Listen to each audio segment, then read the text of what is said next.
So the tools for this stage I will be mainly using, well, initially I will use a 2B pencil just to kind of create the kind of softer version of the final outline, and then I will reinforce it with the HB. And I will use the Tombow mono eraser to really refine, because we want to make a very nice sharp outline. What is that is what we're seeing in this reference, so that's what we're aiming for. And we will use the maul stick to support our arm for this. So let's get started.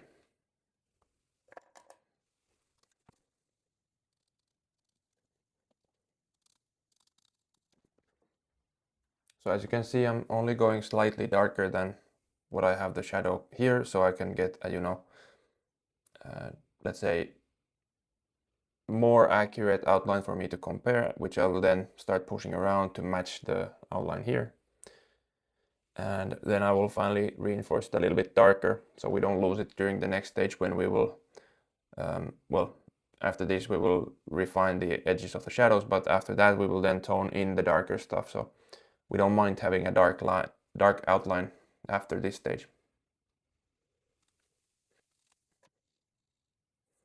As I'm doing this, I try to constantly compare things visually to the reference, where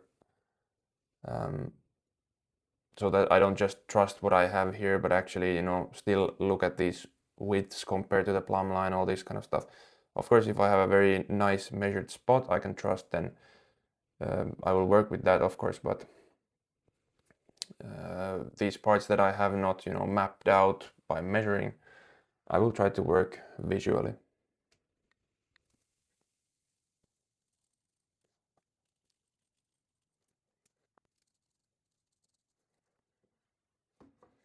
And like this, it didn't really take us too long to find a more accurate outline for this drawing.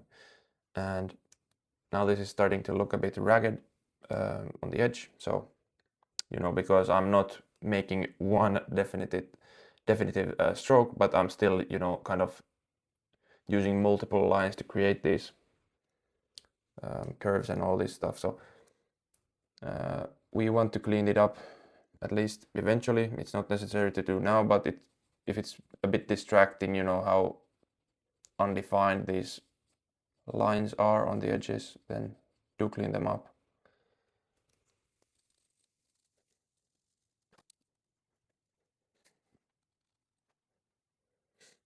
And we're not supposed to jump around, but this shadow was a little bit too thick, so I just nudged it a little bit more narrow, so I can actually better compare the outline.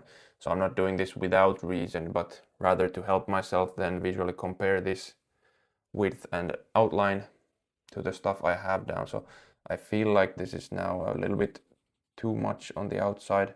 I'll just try to carve it in a little bit. Just try to find a point on the eraser and be refined about this. We're not talking much here, just pushing things around.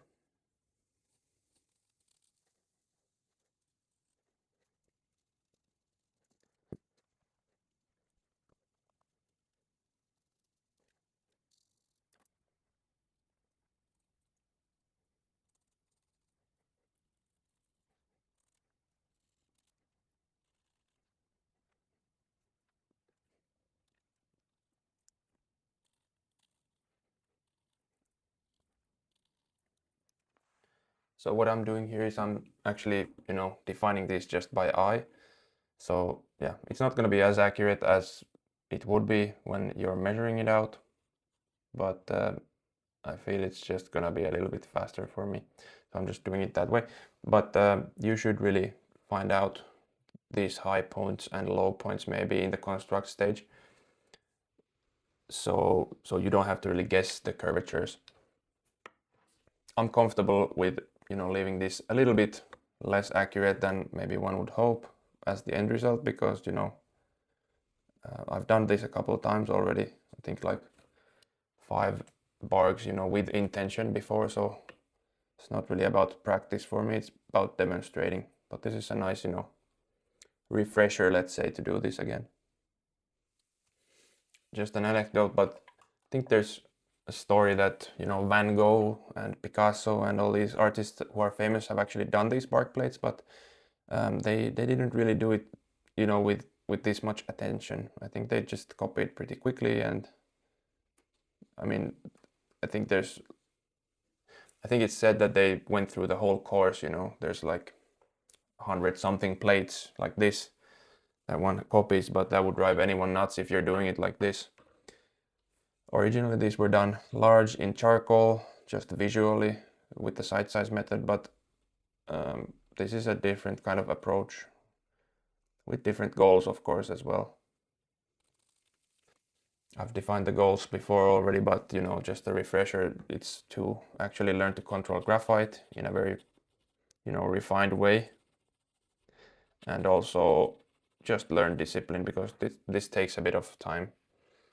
And I feel like, especially without an instructor helping you out, it's gonna be really tricky to, you know, get to this level at home, just, you know, using your eye, which is maybe a beginner's eye still.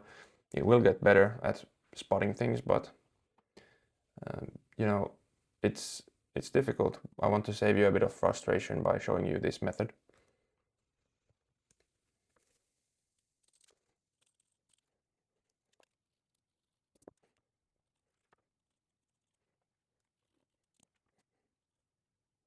Also, a fairly important thing to mention, especially for this stage, is there are going to be mistakes in here. We don't mind those, we can fix those later. Once we have more information, we get more refined, we get more fresh looks at this drawing. We don't try to be super I mean, we try to be as accurate as we can at this stage, of course, visually, but we don't sort of need to stress out about it, because yeah, we're gonna have plenty of good looks at this drawing later.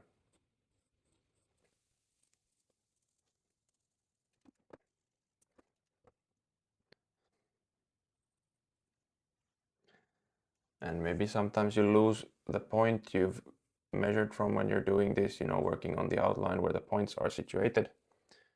Then, you know, don't hesitate to just go ahead and remeasure the point you're using. You know, maybe this low point here is something that would be useful for this shape here.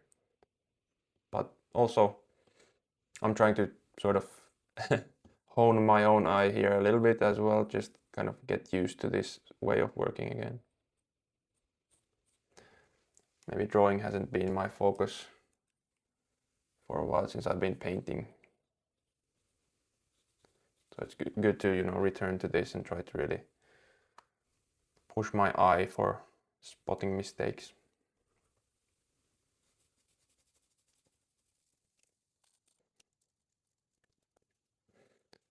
When your eraser leaves, you know, tiny stuff on the paper, I recommend you try to remove it, but you can actually remove it with the eraser. Then you can clean out the eraser tip with your fingers afterwards. Because if you try to, you know, rub the paper with your finger, it might be that they just roll around and still are left on the paper.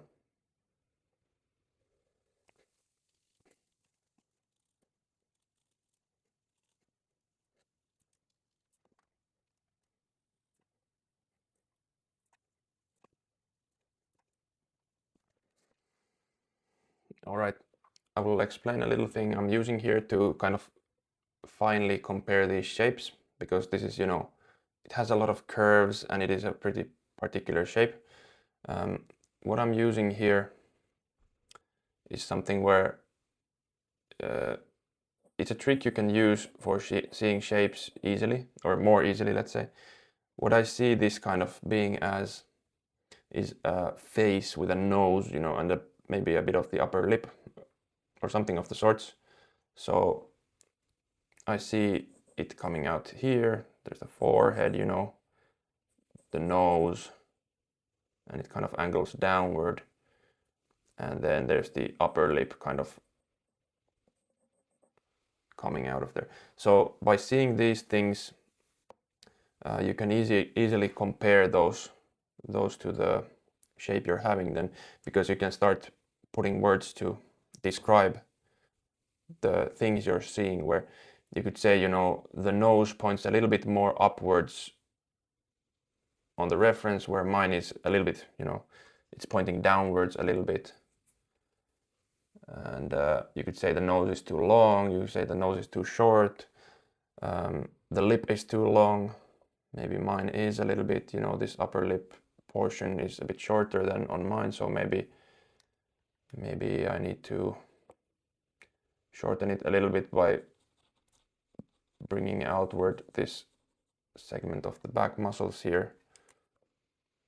And maybe I need to push the lip upwards at the same time, so I don't just do one correction. But yeah, you can see different sort of shapes in these areas of the drawing. Another example would be right here. You could see this shadow shape as something like, I don't know, maybe it's, you can use your imagination here. Maybe it's a dinosaur whose head is like this, and it has a huge spike on its back, and it has a front leg here, and a back leg here, and whatever happens there, you know.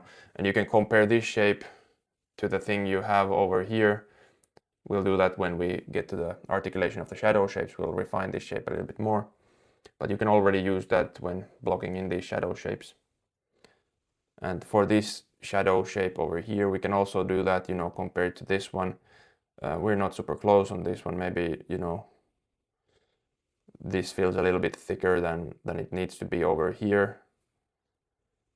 Or maybe it's that we need to actually add a little bit here, so it's more, you know, evenly thick throughout or something like that. But we'll compare that stuff when we come to that.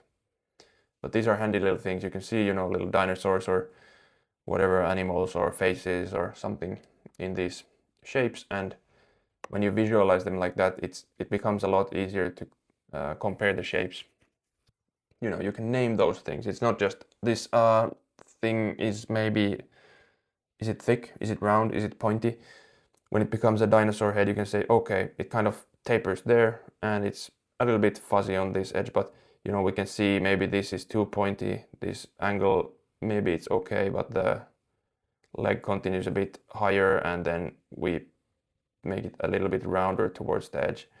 And maybe we get something a little bit closer now to what we're seeing. I hope it makes sense, but this is a useful technique. Okay, enough working on the mountain back dinosaur there.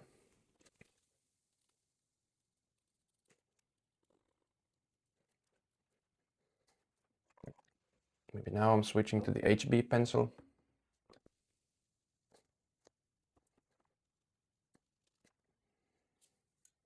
When you're doing the articulation like this, don't confuse make a sharp outline for, you know, pressing hard on the paper or having to make the mark in a single stroke, you know. We can always darken the line by just making it again, you know. So we just kind of go over the same thing again, becomes naturally darker. Well, maybe that's a poor example because I just didn't really make the same line, but you know, it's not going to be perfect, and then you can really go in and hone that line on both sides. You can always tone the shadow back in if we have to go to the shadow side and refine that edge, but usually you don't have to. And then we can get a nice sharp line.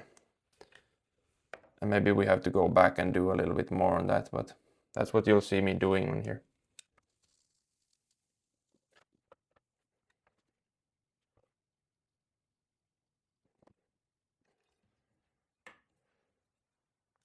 At this stage also, when you start making these kind of finer things, the more you do this, the pickier you start becoming, you know, like this line is bad, you know, it's wobbly and all that sort of stuff. If you start being very self-critical, like I'm feeling a little bit right now, then, you know, step back, look at it. Does it actually look like that? You know, does it look wobbly? Does it look unclean, messy, something like this, which you don't like? And then if it does, of course, ask yourself, what can I do? Maybe you need to just, you know, give it a pass with the eraser, just some fuzzy edges coming out of the line or something like that, making it look better. Or does it actually look fine? This will kind of stand out. The right edge or the inside edge of this line will look a bit worse, but I'm not gonna like go in here and really refine the line because we're just gonna tone it dark next anyway. So it doesn't really make a lot of sense for me to erase that side and make it look nice. We want the outer edge to look nice at this point.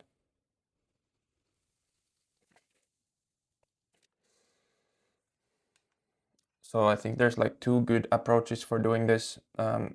The finer approach is to do, you know, if you have a curved line like this, you approach it and try to make it, you know, a nice line by following the same curve with the straight lines, but very small straight lines that overlap each other, which is what I'm doing here.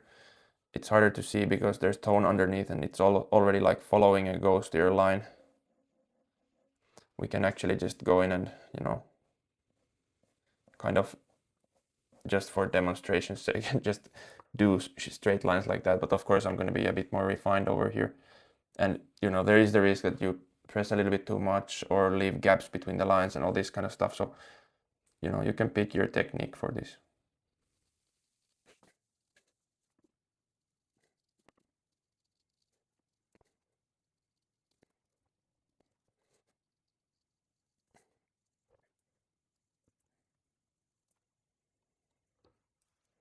And you will make mistakes, your hand will slip, you know, all kinds of things will happen. Doesn't matter, just keep going, fix it, and then move on. If you find yourself unable to fix it, give it a thought before, you know, you touch the paper, and then try again, because more often than not, just doing things over and over maybe won't fix the issue if you're doing it in the wrong way or fixing the wrong thing. Again, the example of the whatever, you know, eye looking weird and then you just redraw it or something, and the thing that makes it look weird is maybe the position of the eye, not the eye itself. So that's just an example of how you could, you know, go about it in the wrong way in a portrait context. This angle is a bit weird for me, so I'm not quite getting the result I want, so just try to go a bit closer.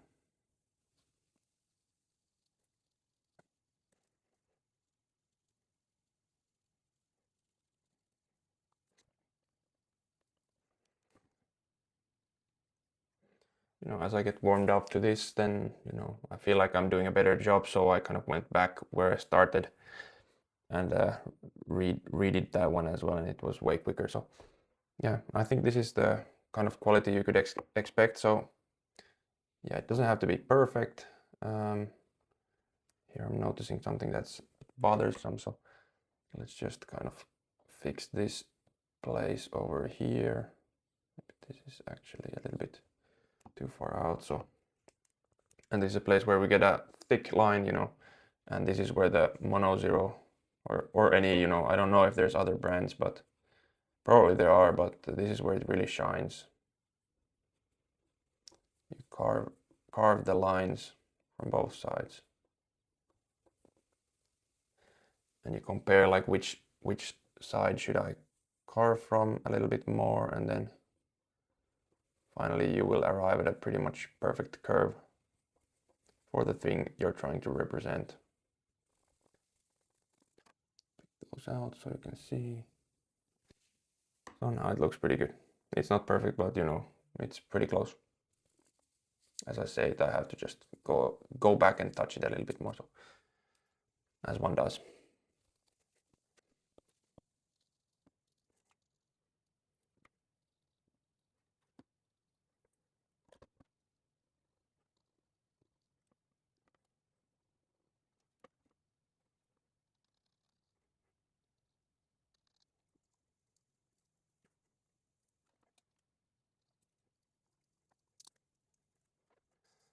Maybe this is a good moment to just make sure you pay attention to something that is the outline. We call it line weight, which means just how, you know, dark and thick of a line is. You know, you can see over here on the reference, it kind of turns into shadow, so there's a little bit of a thicker line, darker line compared to something like this, you know, where it's kind of facing the light source directly. It's indicated with a very thin and light line.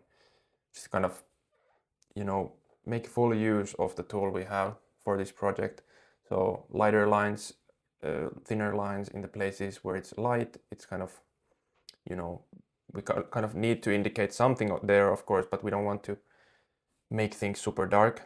But then sometimes we have a darker downward facing plane, even on the lighter side. That is something you can do, is, you know, make it a bit darker.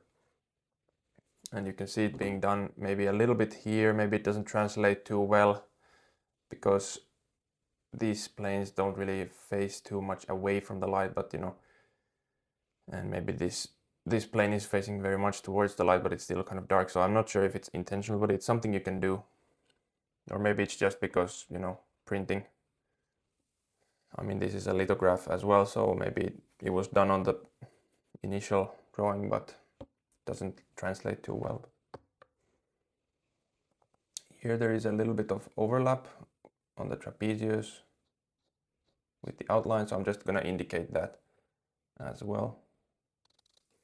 It's something that helps me also judge this shape above it.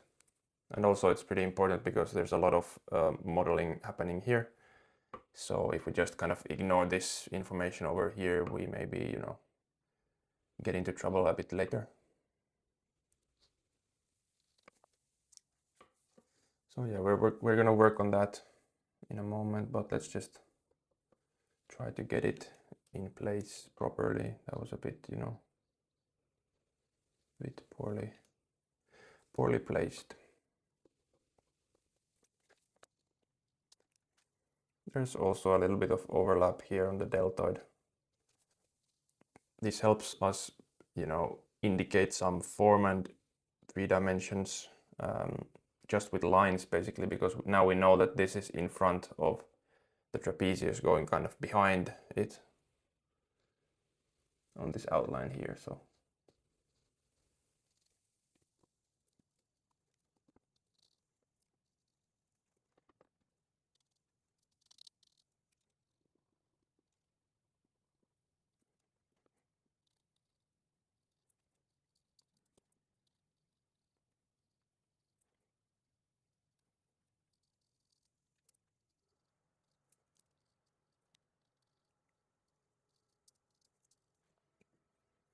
these lines here could be a bit lighter as well, but I think I will lighten them as necessary when we want to really finish this drawing. At this point I like clarity more than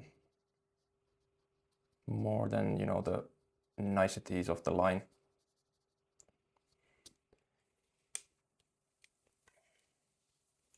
That said, we do want to make things as nice as we can, you know, within reason at this stage. That applies kind of to every stage. In some stages we don't want to be at all fussy, but in some stages we want to, you know, kind of hone back in on the accuracy and, you know, making it refined so we don't have to do as much work later.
Now you notice me kind of lining off these bottoms of the legs.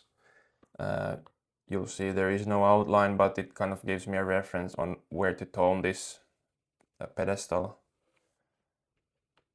in a later stage. So I'm not really like articulating, I'm more like finding a bit more information for myself at this point, so it's easier later to just tone it in underneath this statue.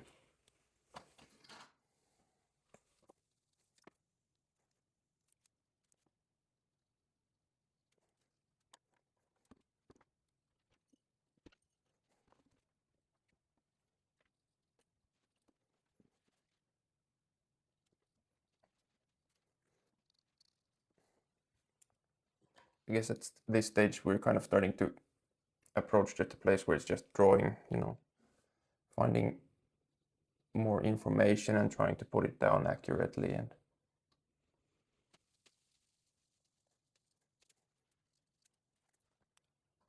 maybe right here I'll just use the ruler a tiny little bit. I try to avoid it because also we're kind of practicing our dexterity at the same time, but maybe these geometric things kind of want maybe a bit of assistance. Try to leave it very light because, you know, it's easy to go super dark with the ruler. So I kind of messed that up. Put the point way too low on the left side there, so.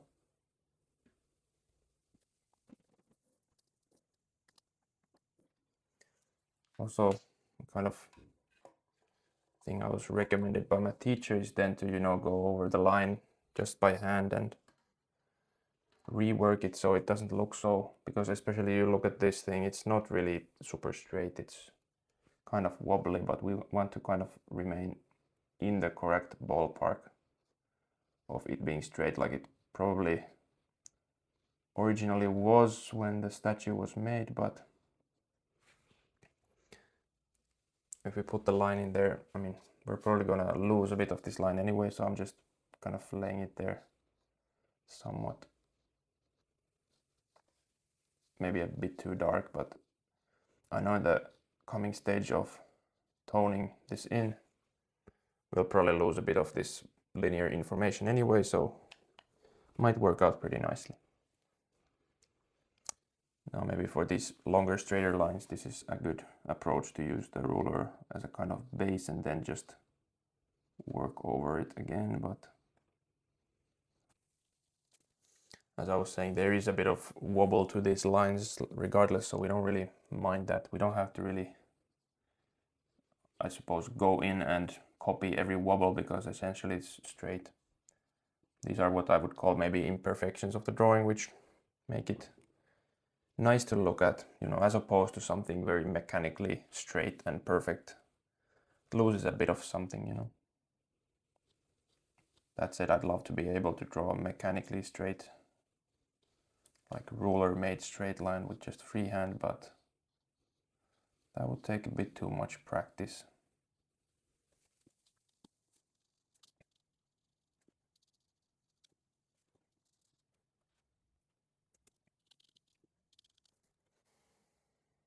Yeah, maybe this is a place where we want to actually lighten this a little bit. I feel it's a bit too dark and straight right now, so let's just try to retain the information, but, you know, make them stand out a bit less. So in here we can use the kind of rolling technique on the kneaded eraser. It just lifts a little bit, but kind of retains that information. We can do that with any lines basically if we have something that is maybe a little bit too dark for its purpose. Obviously it loses its, you know, sharpness at the same time, so then you have to go and restate it a little bit if you want to. If you want to get a really nice sharp line. My lines aren't exactly super sharp, but one could, you know, work on these things forever as well. Main goal for me is, you know, clarity. I don't mind it looking like a drawing at the end. So, all right, well, that's, I think, the outline articulation. Maybe there's one more little information bit here that we can add where this, I guess, piece of the shoulder kind of overlaps the, I suppose that's the serratus anterior muscle here. So just a little bulge over there. We could leave that to rendering stage, or we can just put that in there now, and it gives us a little bit more anatomical information. All right, I think it's articulation of the shadows next. Okay, so articulation of shadow shapes. So now we want to find the things that are actually shadows that we want to fill in with the darkest tone in the next step.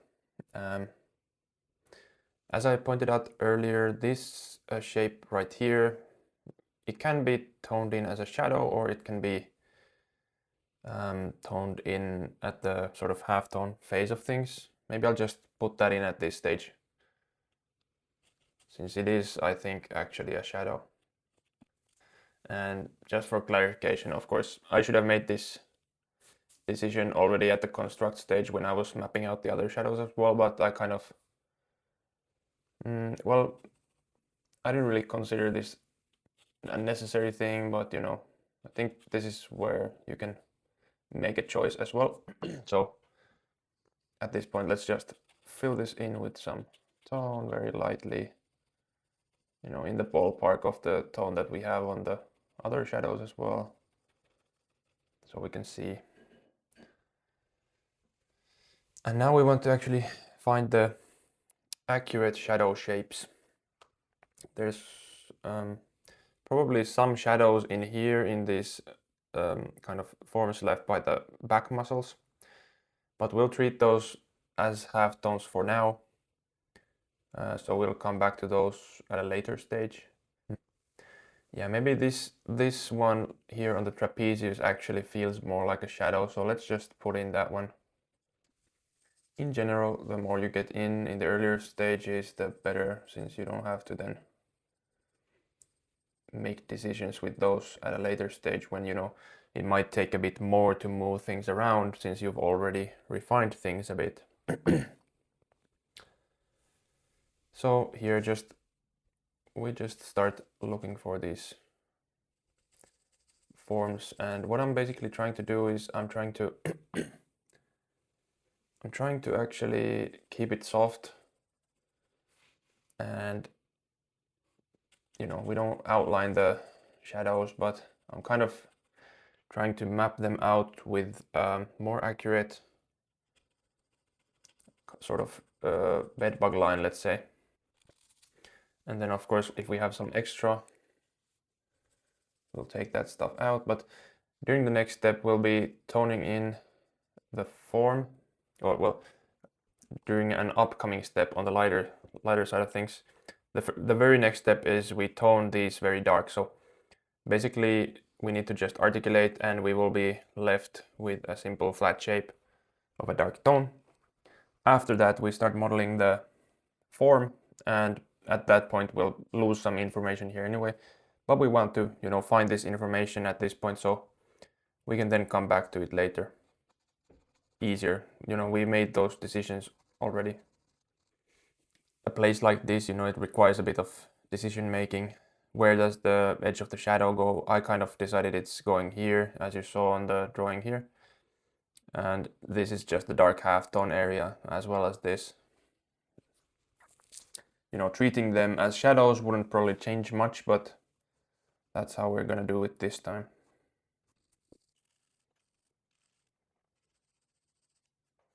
And as you can see, I'm not being as picky with the shadows regarding, you know, accuracy of the, you know, the contour of the shadow, let's say, because we'll be looking for that anyways in the upcoming stage of the variations of the darks.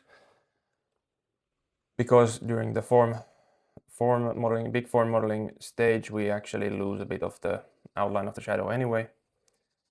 But you know, this stage is pretty much in order to ensure that we actually find the correct information at this point. So maybe here we can see that we need to push this slightly to the left, because we see that the negative space next to the plumb line was a little bit different in its shape. So, and now it's, you know, close enough for my taste.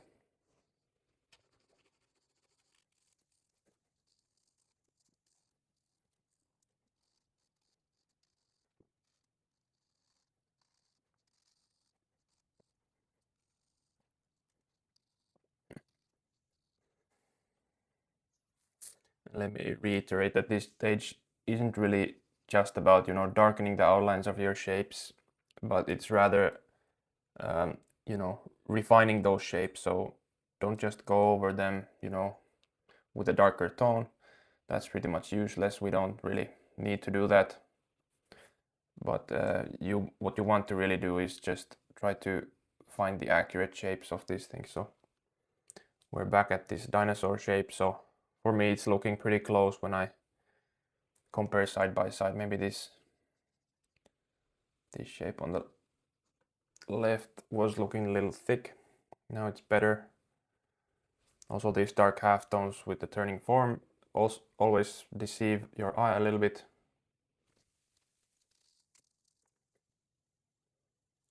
For me, I'm not sure about the width of this shape, but you know, this side is turning, it has dark halftone on the left side, so it looks quite narrow on here.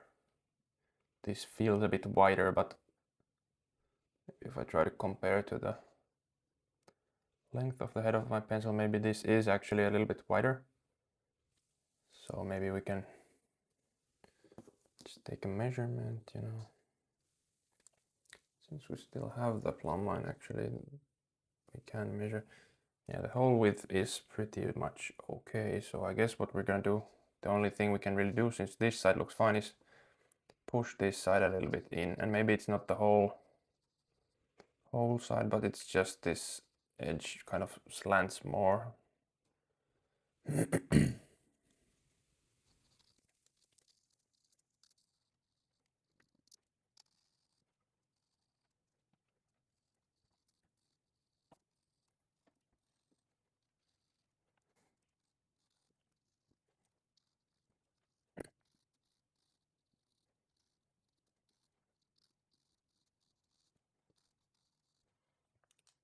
Maybe it looks like I'm working kind of fast here, but I'm actually comparing all the time. You know, while I'm working on a line, my eyes might flick to the left here and check, you know, if I'm going along with the correct contour of the shadow. But you know, you should really step back, or at least, you know, lean away from your drawing and really look at the shapes here and there. Since we're still not, you know, going extremely dark on the outlines or anything, we can still, you know, erase and adjust, and we try not to overcommit to anything at this point. We don't want to, you know, create a dark mess in the middle of our nice drawing in a place where it doesn't need to be that dark. So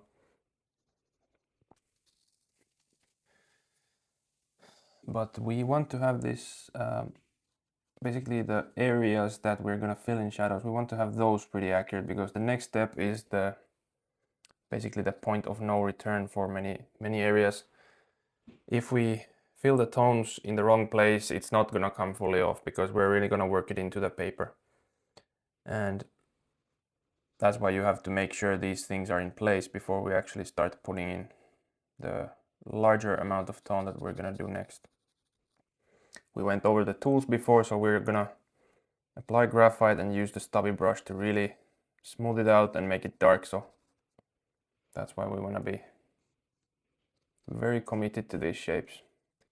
In the places where there's halftones next to the shadows, especially dark ones, doesn't really matter as much, because, you know, those areas are going to be toned anyway. But if we have something very light next to the dark shadow, maybe like here in the back, we don't really want to mess it up here. You know, having the shadow too much to the left, because then if we have to move it, say like 2 millimeters, there's gonna be this weird double image of the shadow next to it.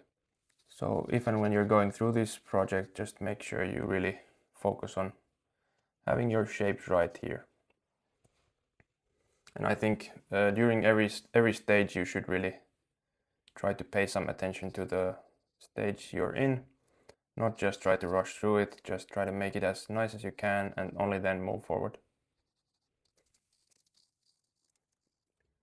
So as I stated previously, I'm not gonna, go full academic on these drawings. I'm just gonna, move on when I'm all right with the stage and show you sort of the steps to get there. My aim isn't to, refine this to the highest possible level, because then, I would take probably many weeks to finish even something like this. I think the second part took like 2 or 3 weeks in school, which means like at least 30 hours of drawing. So you can imagine if I make a demo that is 30 hours long, that's not gonna be very enjoyable to watch. Either that or you're not gonna see all the stages. So maybe that's gonna be necessary for some of the paintings though, so I'll have to cut those a little bit because it does take a while. But yeah, maybe you don't have the time pressure, so you can take as long as you want with these drawings. They say repetition is key to success, but you can repeat all you want, but I think it's good at least, a couple times to take things to a very high finish, and then you can, keep practicing however you want. That's basically why I went to the school I went to in the first place. I just thought the drawings and paintings I saw on the student works page, they were just the highest level of finish that I could see on any school I found at that point. So at least the ones I was considering, mainly in Europe. But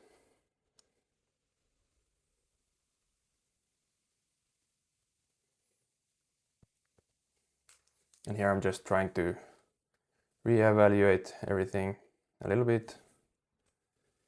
Maybe this shape isn't quite nice.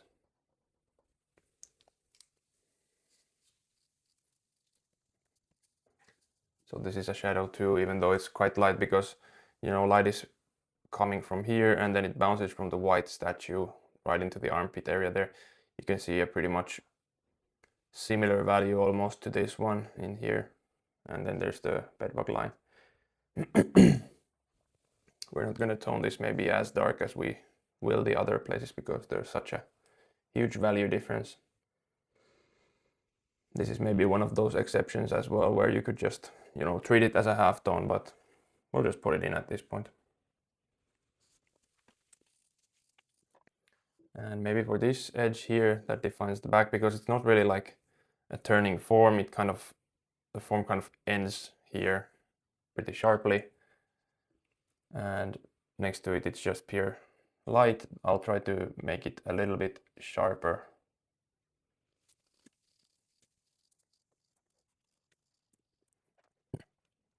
And the same applies here for the edge of the right butt cheek here. Now here's an extra step that you can do just to preserve your drawing's cleanliness. You can now, before you go into the darkening of these shadows, you can just go in and darken your articulation a little bit more now that you've given it a bit of rest and are comfortable enough in leaving it as is. This will help us out in not smudging this outline too much, and maybe it will not need that much retouching after the next stage.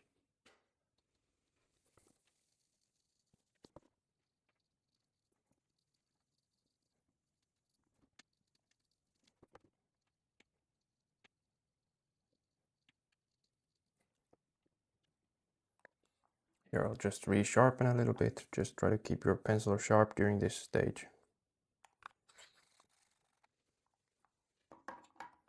And it's that quick as opposed to with a sanding pad.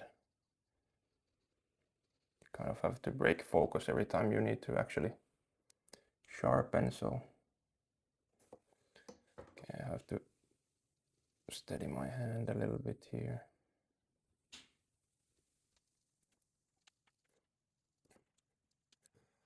In the beginning I told you to hold your pencil like this.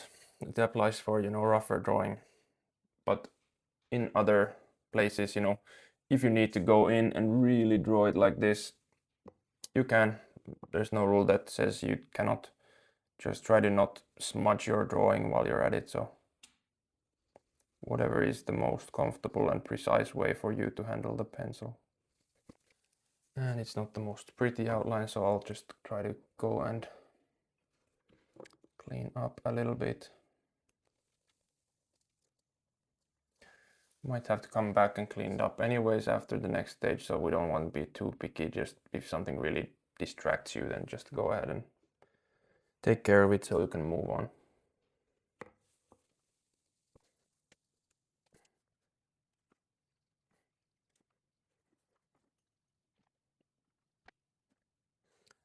And here you saw me, you know, I just went in and made slightly darker outlines on these bottom facing planes.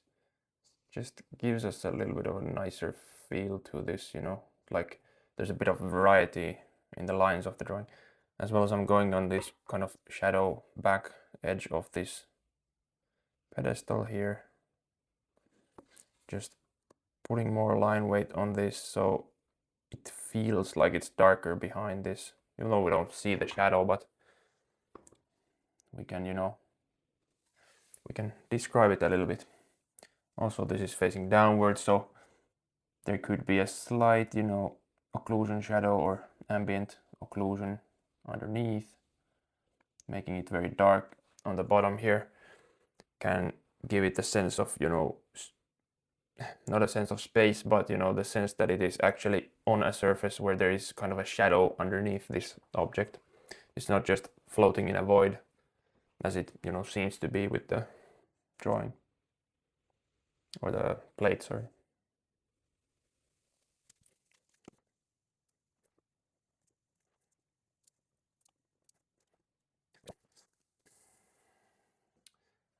And here just the final sort of thing about line weight, you know, if you want something to recede, maybe you can just make it slightly darker in the background, so maybe that would be for this line over here. You sort of have it go behind this object. That's a bit tricky here though, since we don't have any tone. We don't have edges in the sense that we can't soften things. Normally, if we want things to go behind other objects, we make them softer, because that's how, you know, focusing our eye, or, you know, more easily comparable, a lens works basically.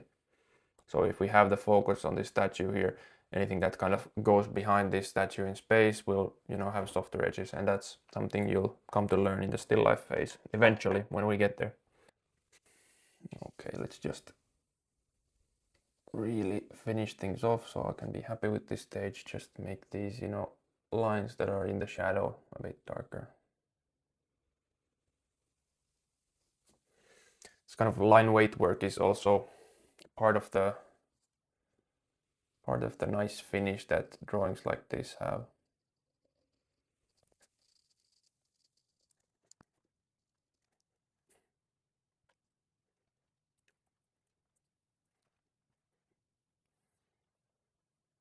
What I'm trying to do here is make these lines a little bit softer when it goes behind the statue. Very subtle and very